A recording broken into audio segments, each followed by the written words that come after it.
note médiocre pour le président du Faso en fin de mandat. L'opposition lui décerne 2 sur 10. Elle demande donc à Roch Kaboré de ne pas briguer un second mandat. Ce matin, le chef de file de l'opposition politique a une fois de plus dénoncé une mauvaise gouvernance à laquelle il faut y mettre un point final. Vous en saurez plus dans un instant. L'accès à une justice adaptée aux enfants, c'est le plaidoyer des enfants à l'occasion de la journée de l'enfant africain. Une journée qui rappelle le massacre de centaines d'enfants de Soweto en Afrique du Sud qui marchaient pour revendiquer leurs droits dans un pays où l'apartheid était de rigueur. C'était le 16 juin 1976. On vous en parle dans ce journal. Justice également pour des soldats tués au Soudan. Un charnier d'hommes de tenue tués sous El-Bachir a été découvert ces derniers jours à Khartoum. Ce sont les corps d'une dizaine de soldats exécutés en 1998 par le régime de l'ex-homme fort du Soudan alors qu'ils tentaient de déserter. Les détails dans un instant. Voilà pour les titres de LCA 20h. Bonsoir et merci de nous suivre. Nous ouvrons cette édition avec cette nouvelle qui nous vient de l'armée. Des opérations aériennes ont permis de neutraliser 19 terroristes. 11 opérations en tout menées entre le 5 et le 14 juin. Malheureusement, 3 soldats burkinabés sont tombés. On déplore également la perte d'un autre dans l'attaque d'un poste frontalier du Sourou à l'aube du dimanche 14 juin dernier. Sachez aussi qu'à Seba, l'adjoint au maire de Sol 1 a été assassiné à son domicile dans la province du Yadga. Les faits se sont déroulés aussi le dimanche 14 juin dernier.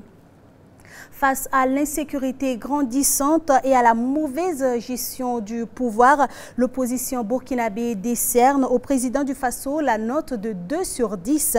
Roch Kaboré doit alors renoncer à un second mandat, a affirmé le chef de file de l'opposition politique ce matin même à Ouagadougou.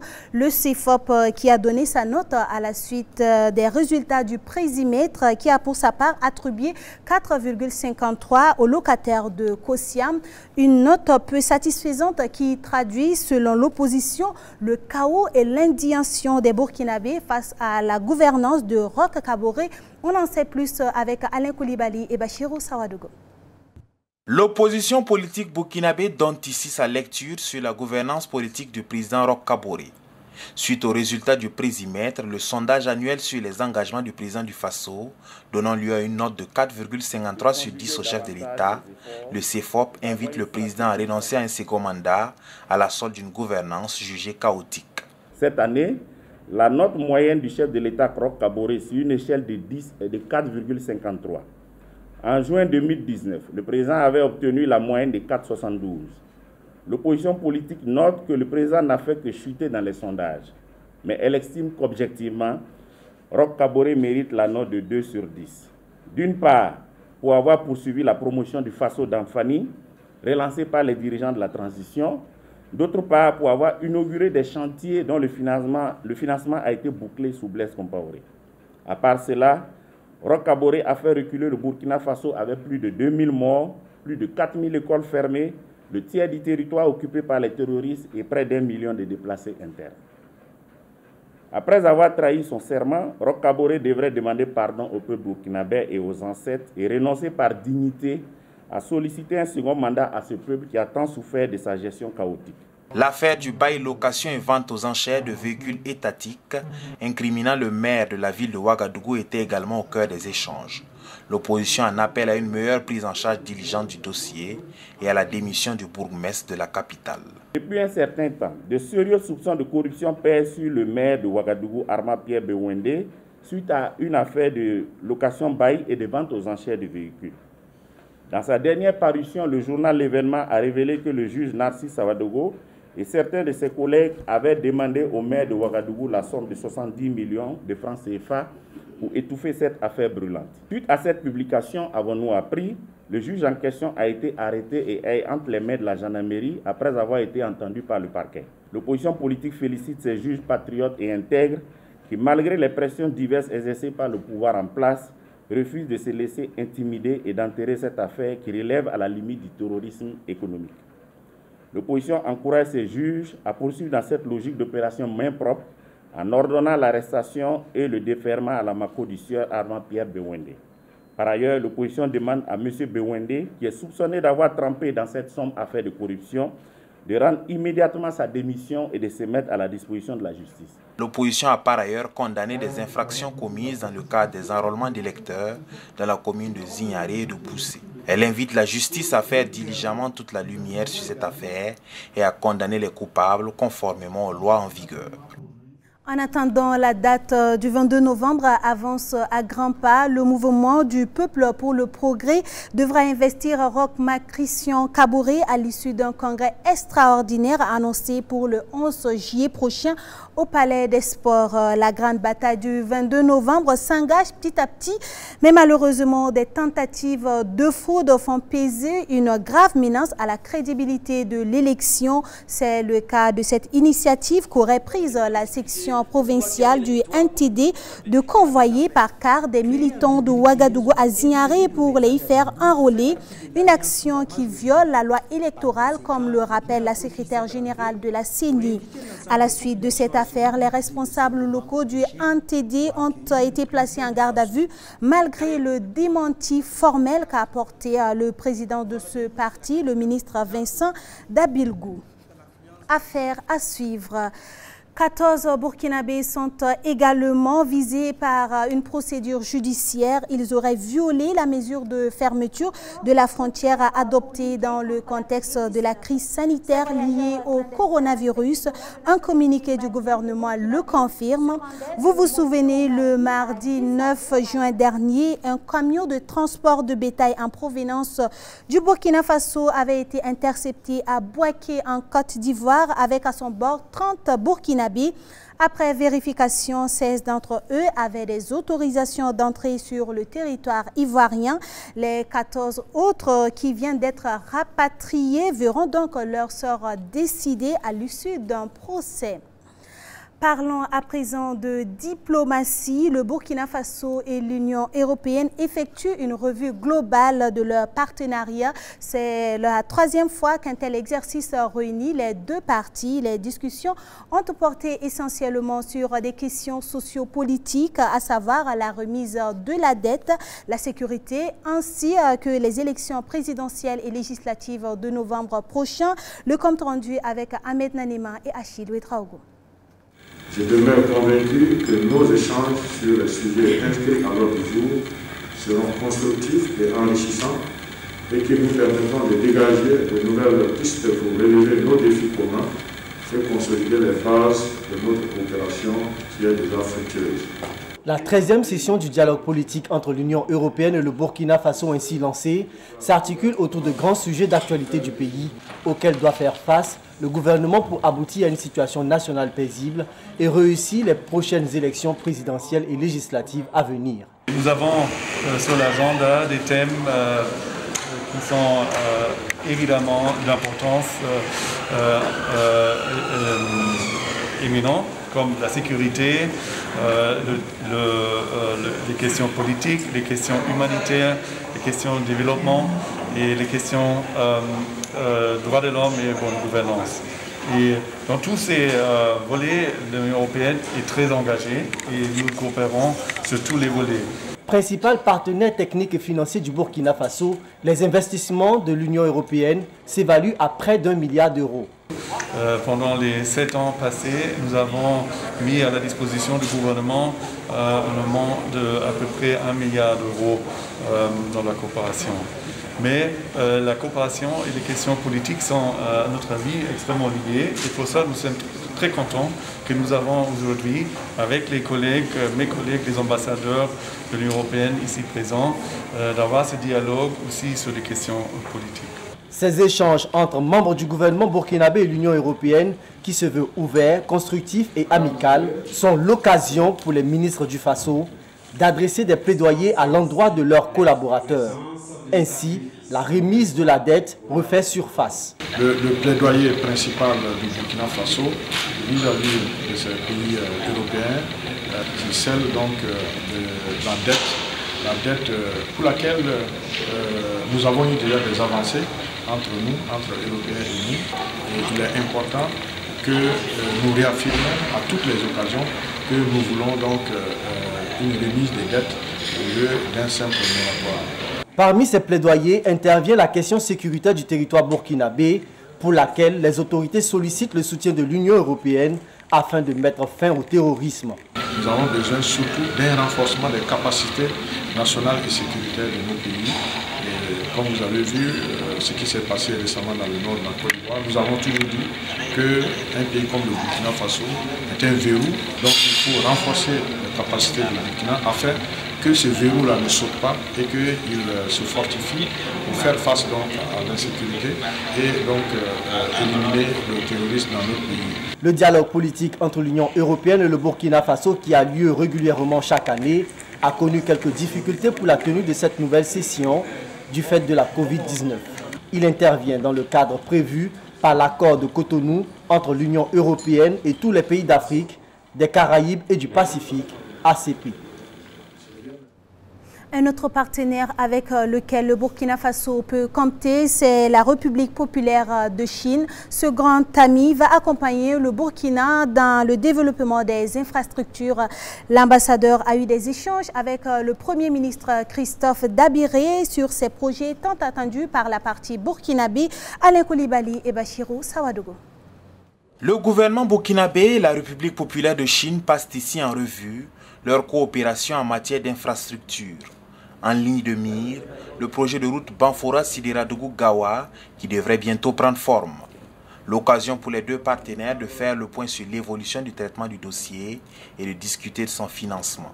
Nous avons noté que la phase des études techniques a été achevée, y compris les études qui ont été reprises par le groupe CRBC qui est identifié donc pour exécuter ce projet. Nous avons également fait la discussion financière au niveau national entre le groupe et donc le gouvernement, et une requête a été adressée par le ministre de l'économie, des finances et du développement à son excellence monsieur l'ambassadeur de Chine au Burkina Faso. Et son excellence le Premier ministre a donc demandé à l'ambassadeur de Chine donc d'être le porte-parole du gouvernement burkinabé auprès donc des autorités chinoises en vue de diligenter donc ce projet pour qu'il fasse partie des premiers projets prioritaires qui puissent connaître un début d'exécution. On a vraiment beaucoup discuté et beaucoup partagé sur les grands projets. On a déjà tous étudié et évalué. Et puis surtout pour le dossier que M. Rika a bien mentionné, on a vraiment gardé une bonne perspective pour la réalisation. Et puis là, je pense qu'au niveau technique, on a quand même beaucoup de choses à faire ensemble. Le diplomate chinois a également rassuré le chef du gouvernement du soutien de son pays dans la réalisation d'autres infrastructures socio-économiques, au nom desquelles l'autoroute Ouagadougou-Bobo-Dioulasso. Il a par ailleurs annoncé la venue prochaine du don d'une quarantaine de respirateurs pour renforcer les capacités de prise en charge des malades du Covid-19. On en vient maintenant à cette sombre découverte au Soudan, une fosse commune renfermant les corps de dizaines de soldats exécutés en 1998 par le régime d'Omar el-Béchir alors qu'ils tentaient de déserter a été découverte ces derniers jours à Khartoum. Les faits remontent à avril 1998 lorsque plusieurs dizaines de jeunes conscrits ont été tués en tentant de s'échapper du camp insalubre d'Al-Foum où se déroulait leur formation afin de rejoindre leur famille pour la fête musulmane. Rejetant les accusations qui leur étaient adressées, les autorités soudanaises d'alors, répondant de l'ex-président Omar al-Béchir, avaient affirmé que les jeunes soldats étaient morts noyés dans le Nil bleu. Officiellement, 55 corps ont été repêchés après que le bateau transportant les conscrits eut coulé. L'enfant est à l'honneur aujourd'hui. C'est la journée mondiale de l'enfant africain qui est célébrée chaque année en souvenir du 16 juin 1976, année où des milliers d'étudiants sud-africains ont manifesté à Soweto pour exiger une éducation de qualité. Des centaines d'enfants ont été alors tués et blessés par le régime de l'apartheid. Ce matin à Ouagadougou, les enfants ont commémoré cette journée sous un thème assez particulier. particulier qui met l'accent sur une justice adaptée aux enfants dans un contexte d'insécurité. Oumou Konaté et Constantin Sieda. De l'émotion, de la nostalgie, il y en a eu au Sénaza ce matin à Ouagadougou. Les enfants ont esquissé des pas de danse, interprété leurs chansons favorites sous le regard admiratif de tous. Une façon pour eux de célébrer avec joie la journée de l'enfant africain.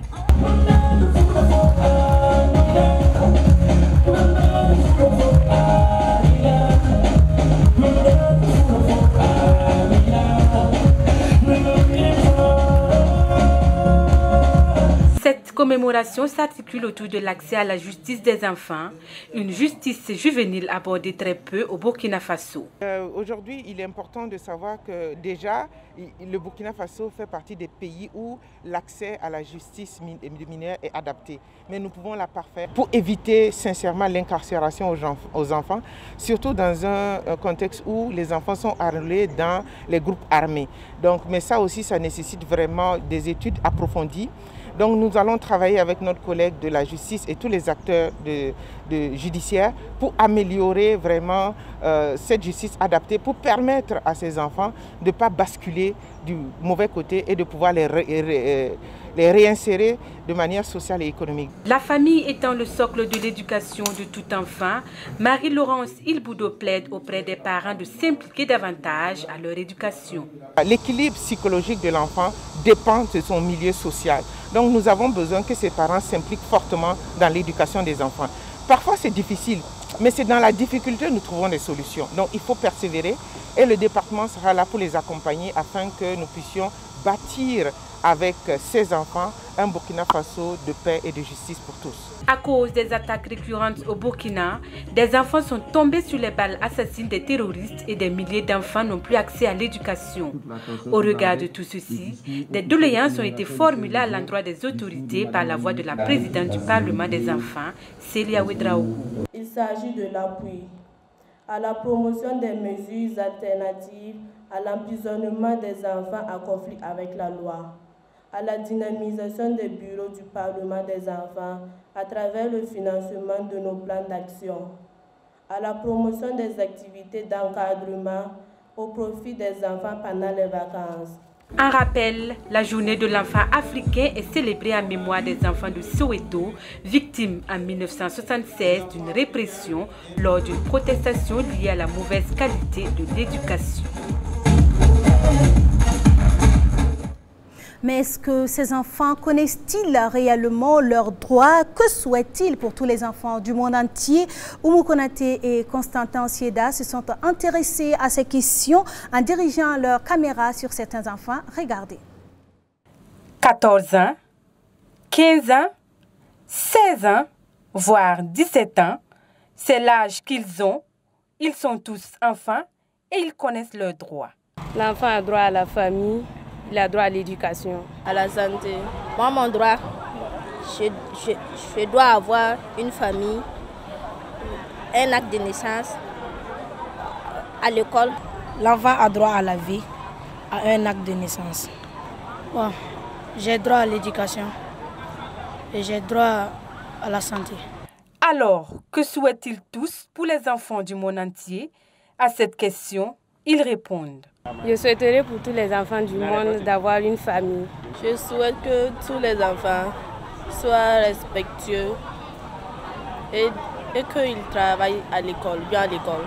Je souhaite que chaque enfant, comme moi, ait tout ce qu'il veut. Je souhaite le bonheur pour tous les enfants du monde. Je souhaiterais pour tous les enfants du monde l'éducation, la santé, tout ça. C'est le droit de l'enfant. À l'instar des autres pays africains, le Burkina Faso célèbre le 30e anniversaire de la journée de l'enfant africain et de la charte africaine des droits et du bien-être de l'enfant. Au niveau continental, la commémoration de la journée de l'enfant africain a été virtuelle par le biais d'un webinaire en raison de la Covid-19. Elle a aussi examiné les éléments d'un système de justice adapté aux enfants africains. Des enfants qui, justement, ont souvent qui souvent, vraiment, excusez-moi, font face à des violences de tout genre. Tenez-vous bien, au Kenya, un Américain muni d'un visa de missionnaire violait des orphelines de 17 à 11 ans selon le FBI. L'homme âgé de 61 ans s'était rendu en 2008 au Kenya où il a créé un orphelinat avec sa femme. Selon les autorités, il en a profité pour abuser sexuellement de 4 filles mineures entre octobre 2013 et septembre 2017. Cet habitant de l'État de Pennsylvanie a plaidé coupable d'avoir eu des relations sexuelles illicites avec des mineurs au Kenya et le tribunal annoncera sa sentence le 29 septembre prochain. Attendons donc de voir et pour clore cette édition, nous partons pour une lecture croisée des quotidiens du jour. C'est la revue de presse que nous propose Drissa Traoré. C'est le titre donné par l'Observateur Paraga qui fait savoir que les Burkinabés ont su à travers les réseaux sociaux que la gendarmerie a ouvert une enquête préliminaire sur les allégations d'extorsion de son 10 millions à Arma Bewende. Le journal détaille que Narcisse Sawadogo, le substitut du procureur général après la cour d'appel de Ouagadougou, a été interpellé par les Pandores le dimanche 14 juin courant. Des informations font également état de ce qu'Alassane Bagayan, le présumé intermédiaire, serait lui aussi entre les mains des gendarmes. Dans la même lancée, aujourd'hui au Faso, avec la titraille, affaire Bewende, garde à vue pour le juge Narcisse Sawadogo relate que, depuis le dimanche 14 juin, le juge est placé en garde à vue à la gendarmerie suite à l'article publié par le bimensuel d'événements. Dans sa dernière livraison, le journal indiquait qu'un groupe de personnes, dont des magistrats, avaient proposé au maire de la commune de Ouagadougou, cité dans l'affaire des véhicules, de l'aider à étouffer son dossier contre le paiement de la bagatelle somme de 70 millions de francs CFA. Nous reparlons du Mali, mais cette fois-ci de l'embuscade dans laquelle sont tombés 24 militaires. Selon le journal indépendant, le détachement de 104 hommes commandés par 2 lieutenants a été pris pour cible par les groupes terroristes lourdement équipés dans la localité de Bukawere à une vingtaine de kilomètres de Djabali dans le cercle de Nyono. Une bombe artisanale a explosé au passage du convoi militaire. La déflagration a été suivie de plusieurs tirs nourris, dont des tirs de roquettes de la part d'assaillants embusqués. Malgré la résistance des soldats et leur détermination, les assaillants bien en place et bien équipés ont fini par les repousser. Suivant un bilan provisoire fourni par l'armée, 24 militaires ont trouvé la mort et il y a 8 rescapés. Toutefois, selon des sources concordantes, relève encore l'indépendant, une trentaine de soldats sont portés disparus. Ce qui donne un camouflet pour un autre quotidien, l'Aube, qui ne porte pas de gants contre le régime en écrivant que, 7 longues années après l'arrivée au pouvoir d'Ibeka, qu'est-ce qui a changé au Mali, s'interroge ainsi le journal. Le niveau de vie du Malien moyen s'est-il amélioré? La corruption a-t-elle reculé? Quelle justice? Quelle est la situation sécuritaire malgré une loi de programmation militaire à coût de centaines de milliards? La désillusion en lettres de feu est là. Conséquence, la fracture morale entre Ibeka et une frange importante du peuple malien est consommée. Celui qui désire la pluie doit aussi accepter la boue. C'est sur ce proverbe africain que se referme cette édition de 20h de LCA. Merci de l'avoir suivi. Je serai ravie de vous retrouver demain à la même heure. Bonsoir.